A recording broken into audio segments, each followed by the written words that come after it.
Hello everyone, welcome back to my channel. आज के video में हम कोल्ड थेरेपी के बारे में पढ़ेंगे। अगर आप लोगों ने मेरा प्रीवियस वीडियो नहीं देखा होगा जिसमें मैंने डीप हीटिंग एजेंट्स के बारे में पढ़ाया है तो मेरे चैनल पे जाके देख लेना। स्टार्ट करते हैं कोल्ड थेरेपी के बारे में। कोल्ड थेरेपी क्या होता है, जिसमें हम कोल्ड सब्सटेंस, किसी भी कोल्ड मटेरियल का यूज करके जो ट्रीटमेंट करते हैं वो हमारा कोल्ड थेरेपी होता है। ठीक है। कोल्ड थेरेपी में हम कोल्ड मटेरियल्स या कोल्ड जो भी ठंडी चीज़ें होती हैं उनका यूज़ करके ट्रीटमेंट देते हैं। This is usually given by an ice pack, ice cubes, towels रंग इन आइस कोल्ड वाटर। इसमें हम आइस पैक्स, आइस क्यूब्स और जो टॉवेल जो होता है, जो ठंडे पानी में सोक किया होता है, भिगोया होता है, उससे यूज़ करके हम ट्रीटमेंट दे सकते हैं कोल्ड थेरेपी में। The following are some of the silent feature of this therapy. यहाँ पे फीचर्स दिए गए कोल्ड थेरेपी के। फर्स्ट बताया गया कि टेम्परेचर कितने से कितने के बीच में होता है। 0 to 2 डिग्री सेंटीग्रेड, और फ़ारेनहाइट में भी दिया गया 28 to 32 degree Fahrenheit. It should be applied for a period of 10 to 15 minutes, और कोल्ड थेरेपी को हमें 10 to 15 मिनट्स के लिए ही अप्लाई देना है। ठीक है, ट्रीटमेंट 10 to 15 मिनट्स के लिए।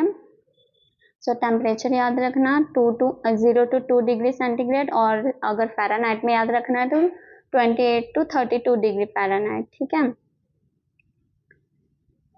After this patient has a feeling of numbness followed by local erythema.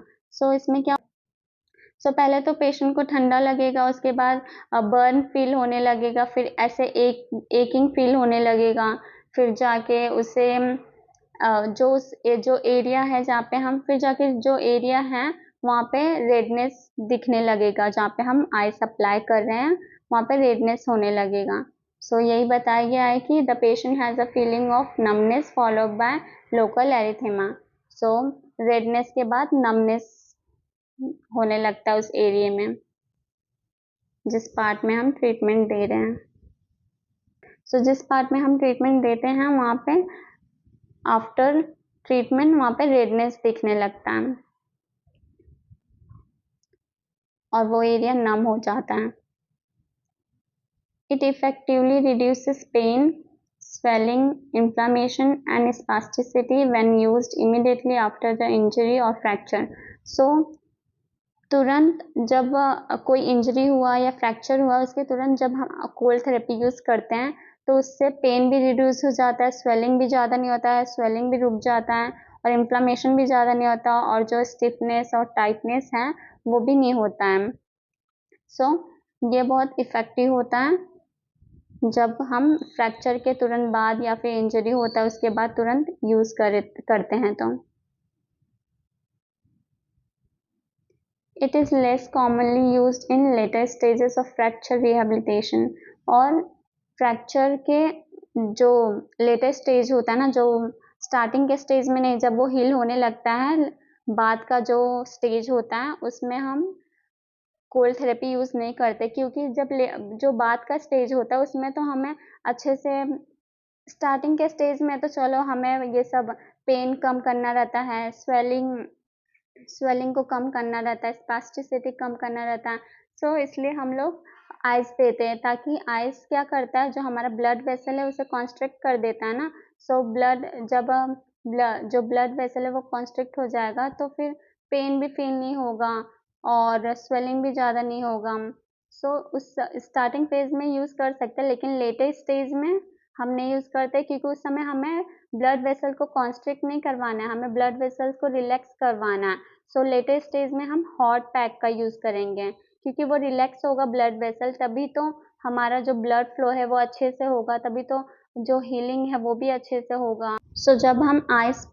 जब हम कोल्ड थेरेपी देते हैं ना, आइस पैक या फिर आइस क्यूब, जो भी ठंडी चीज़ें यूज़ करते हैं, तो उस समय जो ब्लड वेसल है ना वो सिकुड़ने लगते, कॉन्स्ट्रिक्ट हो जाती है, नैरो हो जाती है। ठीक है, कॉन्स्ट्रिक्ट हो जाते हैं तो पेन कम फील होता है। ठीक है, तो इसलिए हम यूज़ करते हैं। लेकिन जब हमें अच्छे से ब्लड फ्लो करवाना है, वुंड हीलिंग को प्रमोट करना है, तो फिर हम उस समय हॉट पैक यूज़ करते हैं, ताकि अच्छे से उस जो हमारा एरिया है जहाँ पे चोट लगा है वहाँ पे अच्छे से ब्लड सप्लाई पहुंचेगा, ब्लड फ्लो होगा उस एरिया में, तभी तो वो हीलिंग जल्दी होगा ना, फास्ट हीलिंग के लिए।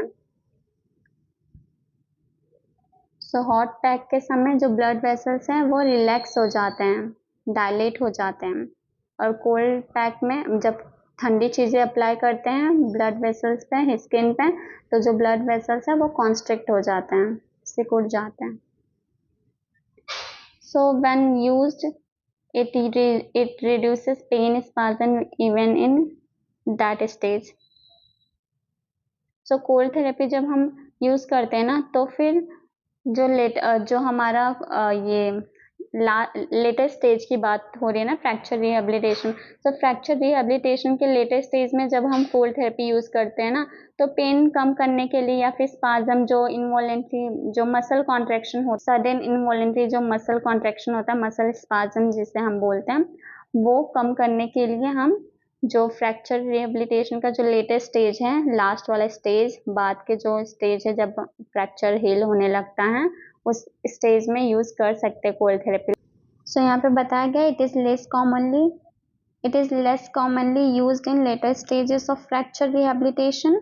सो जो फ्रैक्चर के जो रिहेबिलिटेशन होता है, जब फ्रैक्चर का रिहेबिलिटेशन प्रोसेस चालू होता है, तो उसके लेटेस्ट स्टेज में, बाद वाले स्टेज में हम कोल्ड थेरेपी यूज नहीं करते ज़्यादा, क्योंकि उस समय हमें कोल्ड थेरेपी की नहीं, हॉट पैक की यूज़ करना होता है, ताकि ब्लड फ्लो अच्छे से हो सके। तो इस वीडियो में इतना ही पढ़ेंगे। अगर आप लोगों ने मेरा प्रीवियस वीडियो नहीं देखा होगा तो मेरे चैनल पे जाके देख लेना, या फिर वीडियो के एंड में मैं लगा दूंगी, आप लोग देख लेना। सो मिलते हैं नेक्स्ट वीडियो में, तब तक के लिए बाय बाय।